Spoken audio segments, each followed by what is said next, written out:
K-Talk Lab, where K-pop meets learning. The lyrics go, 우릴 보고 엄지 들어 모든 구시대.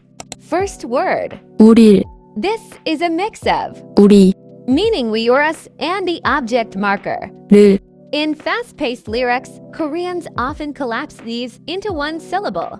Next, 보고, the root verb is, 보다, which means to see by adding the particle. 고, We create a sequence, it means seeing us, and then doing the next action.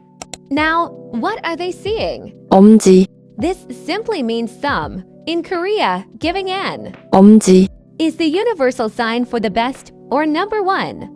What do they do with the thumb? 들어, This comes from the verb, 들다, meaning to lift. This is an irregular verb. When conjugated into the casual bandmouth style, it becomes 들어, almost there. 모든, Means all or every. It's a modifier that always sits right before the noun it's describing.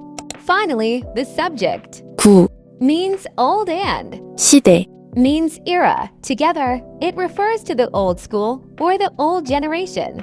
Now, let's look at the structure. Standard Korean is subject-object-verb, but Cortis flips it by putting the subject. 모든 구시대, At the very end, it creates a punchline effect. This is called inversion. Notice something missing. In formal Korean, we need markers like 가, for the subject and 를, for the object. But in this lyric, they are removed. This makes the sentence sound snappy and rhythmic, which is essential for hip-hop. So the full vibe is, when the olds see us, they give us a thumbs up. You've just mastered object contractions, sequential verbs, and sentence inversion. That's it for this breakdown. Like, subscribe, and see you in the next video.